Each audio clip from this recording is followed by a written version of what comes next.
Wastong pagkain.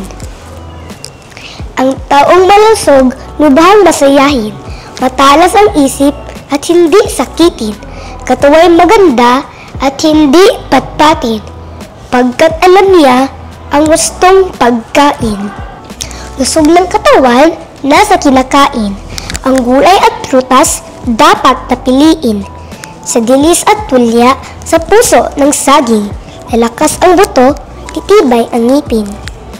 Lilinaw ang mata, kataway lalaki, sa sariwang gatas, itlog at kamote, malunggay at pechay sa isda at karne. Ang bata't matanda, lulusog bubuti. Sa ating pagkain, laging tatandaan, mga bitamina nitong tinataglay. Sa sariwang prutas, isda, tsaka gulay. Lulusog gaganda, hahaba ang buhay.